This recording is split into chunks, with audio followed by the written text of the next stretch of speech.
Bon, la question du changement, telle que vous la posez, est très difficile à appréhender. Parce que elle est posée dans une version très générale.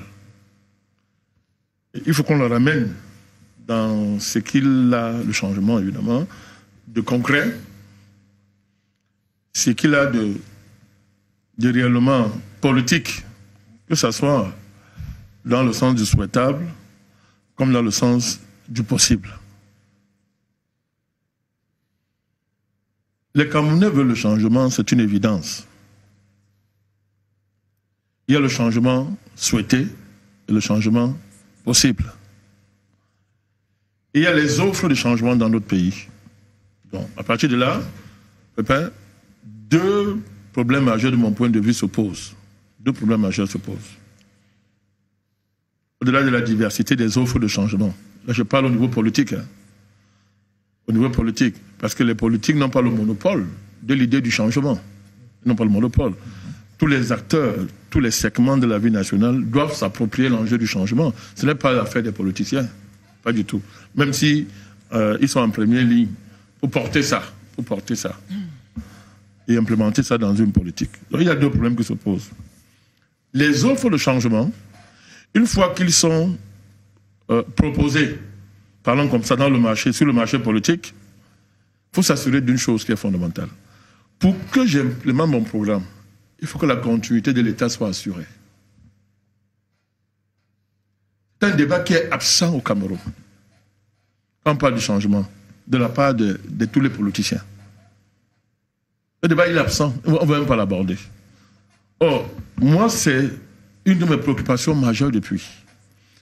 Parce que les expériences politiques africaines, ailleurs dans notre pays, nous apprennent que il n'est pas facile de gérer le départ d'une personnalité, d'un homme d'État qui a mis long au pouvoir. Souvent, ça ne fait pas attention, son départ peut engendrer des vicissitudes qui peuvent conduire à l'effondrement de l'État et à des guerres civiles.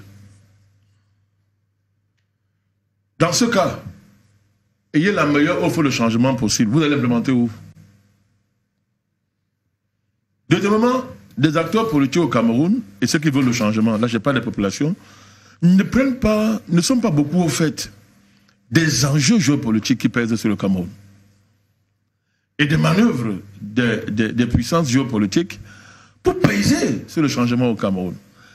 Et que ces manœuvres-là sont des manœuvres de guerre, dans le sens où ces puissances géopolitiques ont la capacité de procéder soit par un chaos, pour ensuite reconstruire et reprendre tout en main, soit détourner le changement de sa véritable destination. Les cas sont là en Côte d'Ivoire, les cas sont là au Centrafrique. Je ne parle même pas des pays comme le Mali, le Burkina, etc. Tous ces pays-là qui sont passés par des alternances et des changements. Donc, Pépin, moi je salue votre thème. Il faut une profonde réflexion sur le changement. Véritable réflexion politique, mais véritable réflexion stratégique, qui embrasse tous les exigences du changement, tous les aspects. Mais qu'est-ce qu'on regarde? Pour ne pas parler de politique, c'est la course au positionnement. C'est le positionnement, simplement. Et au niveau du RDPC, c'est conserver le pouvoir à tout prix. Mais ça, c'est pas ce qu'il faut pour le Cameroun à l'heure actuelle. On a un problème sérieux et ça se voit. Regardez simplement l'effet, l'onde de choc que le pays a reçu avec seulement la question de la santé du président et les fake news sur sa mort. Imaginez-vous dans quel état le pays se trouve au cas où on se retrouvait dans une situation que personne n'aurait souhaité. Vous pouvez prévoir la réaction des lobbies, des baronnies au cœur du pouvoir. Vous pouvez prévoir leur réaction. Vous pouvez prévoir la réaction de l'armée du Cameroun et les forces qui agissent en interne au sein de l'armée. Vous pouvez prévoir le comportement des puissances géopolitiques qui veulent contrôler à tout prix le Cameroun. Mais je vous dis, ces débats-là sont présents où? Donc le changement, c'est tout ça. Parce que quand tu veux le changement, c'est une bonne chose. Chacun peut s'attendre dans sa chambre et vouloir le changement. C'est très facile pour un politicien dans son bureau de bavarder, de rêver de changement et tout, et de proposer le meilleur du monde possible. Il y a un débat qui est plus fondamental. Comment tu veux implémenter ça? Comment et à partir de quoi tu l'implémentes? Si c'est à partir d'un État que tu veux hériter, mais il faut penser donc à l'État réel, c'est de cet État-là. Dans les conditions actuelles, l'État camerounais est incarné par le président Biya. C'est lui qui en assure l'unité actuellement. Mais est-ce qu'on réfléchit au cas où le président, au cas où il ne serait plus opérationnel, ou il ne serait plus là, est-ce qu'on est sûr que l'unité du pays est garantie? Est-ce que les prévisions constitutionnelles en la matière seront conformes au rapport de force politique et au rapport de force interne au cœur de l'État? Ailleurs, il y a eu ça ailleurs, hein? Les forces organisées ont débordé le cadre constitutionnel. Ils se sont imposés, soit par un coup d'État, soit par tout ce que vous voulez, et ça a entraîné le pays dans la guerre civile. Donc, pour moi, le changement, c'est d'abord s'assurer qu'il n'y a pas de guerre civile. C'est s'assurer que l'État ne s'effondre pas. Parce que moi, je suis un acteur politique. Pour diriger le Cameroun, j'ai besoin de l'infrastructure étatique. C'est l'instrument que les Camerounais se sont donnés, malgré les vicissitudes de l'histoire. Tout le problème qu'il y a eu, c'est l'instrument que les Camerounais se donnent pour changer le pays. Les Camerounais n'aspirent pas à une guerre civile. Bon, il y a quelques illuminés qui sont prêts à tout pour ça, on le connaît. Mais les Camerounais dans leur ensemble ne souhaitent pas la guerre civile. Ils souhaitent un changement, certes. Ils veulent que les choses changent dans le pays, mais ils veulent aussi que ça se fasse dans la continuité, dans la paix. Quand je dis la continuité, pas la continuité du RDPC, hein.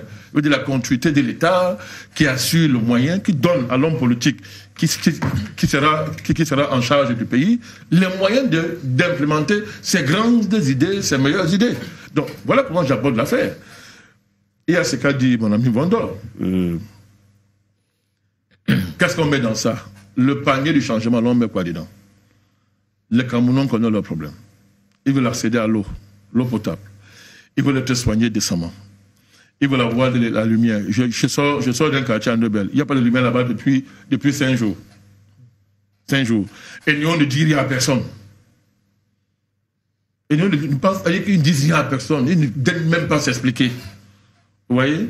C'est comme ça depuis très longtemps. Les Camerounais veulent que leurs enfants fréquentent dans de meilleures conditions, que l'offre scolaire soit adaptée. Les Camerounais en ont marre de financer l'école de leurs enfants et qu'ils se retrouvent au chômage. Les parents en ont marre d'héberger les enfants 50 ans à la maison. Ils se marient, il est à la maison. Le père, les parents sont encore obligés de continuer à le soutenir. Les Camerounais veulent que quand ils sont devant les commissariats, quand ils vont devant les commissariats de gendarmerie, qu'on ne les maltraite plus. Les Camerounais veulent accéder dans la décence et le respect que leur est dû à des services publics dignes de ce nom, mon cher Pépin. Le changement, c'est de continuer à garantir une projection internationale du Cameroun qui soit à la hauteur de l'histoire de ce pays. Le changement, c'est changer les comportements dans l'administration. Changer de paradigme. Oui, vous appelez ça paradigme. On dit la même chose. Mais un paradigme doit se décliner en opérationnalité. Exact, ouais. C'est pour ça que je suis en train de parler des choses comme ça. Ouais. Le changement, c'est la manière de gouverner le pays. Il faut savoir articuler les dynamiques les plus profondes de la société camerounaise avec le leadership au sommet. Les Camerounais ne comprennent pas comment est-ce que des ministres sont impliqués dans des scandales, ils ne sont pas sanctionnés. Les Camerounais ne comprennent pas le fait qu'au Cameroun, plus tu fais des gaffes, plus on te promeut et on te maintient. Les Camerounais ne comprennent pas que l'État soit pris en otage par des réseaux ésotériques, toutes sortes d'appartenances, qui sont fermés pour y entrer. C'est très compliqué, Pépin. Tout à fait. Les Camerounais ont l'impression que leur pays, on leur a arraché leur pays. C'est-à-dire que des groupes organisés au cœur de l'État ont arraché le pays et en ont fait leur propriété. Ils appellent ça pays organisateur. C'est tout ça qu'il faut changer. On dit choses au public. Tout à fait. Alors la chose publique, reste républicain. Si je vais jouer au républicain, parce que je sais même pas tout ça, je sais même pas ce que ça veut dire à la fin, il faut que la chose publique soit réellement la chose publique, c'est-à-dire que le bien de tous. Et que chacun se sente concerné. Égalité des chances. Tout à fait. Très bien. Égalité des chances. L'équité, oui. C'est important. Dans un pays où on sait que la plupart de ceux qui nous dirigent sont tous des familles pauvres où il n'y avait rien. Et qui, ils ont eu leur promotion sociale grâce à ce qu'on appelait à l'époque l'ascenseur social. L'ascenseur social, c'était cette organisation de l'État qui permettait que, à partir de rien, en fait, que ils ne soient pas condamnés par tes origines sociales. l'école, garantissaient l'ascension sociale. Tous ces ministres-là aujourd'hui, toute notre élite a bénéficié de cette affaire-là. Mais on ne comprend pas qu'aujourd'hui... Ils ont verrouillé. Non, vous êtes gentil. Il n'y a plus d'ascenseur social. L'État a oublié ce qu'on appelle l'ascenseur social. Il a oublié ça. Et il y a une reproduction des familles qui ont hérité de l'État depuis les années 60, les familles ojulatistes, de l'ancien régime, du nouveau. On a l'impression qu'il y a une reproduction quasi... j'ai dit quoi?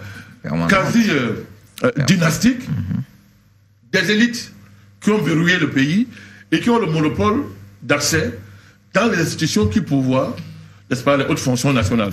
Mon cher papa, c'est vrai pour les fonctions nationales, c'est même vrai à l'accès de l'argent, c'est même vrai pour l'argent. Les gens ont des projets extraordinaires au Cameroun, mais ils n'ont pas de financement. Et certains, dès qu'ils ont un projet, ils ont le financement. Oui, donc c'est tous ces dossiers-là qui fait, c'est ça, qui fait le changement. Il ne faut pas qu'on dise changement sans rien mettre à l'intérieur. Le changement, ce n'est pas forcément changer la tête de quelqu'un. Le changement, ce n'est pas forcément changer la tête de quelqu'un. Ce n'est pas forcément changer l'équipe. Mais il faut qu'en plus de ça, il faut que le changement des personnes, le changement de la tête et des équipes soit accompagné par un véritable projet transformateur qui soit en capacité de changer la vie des gens immédiatement. Tout à fait. D'implémenter une nouvelle donne politique, une nouvelle donne économique, une nouvelle donne sociale, une nouvelle donne géopolitique. Donc voilà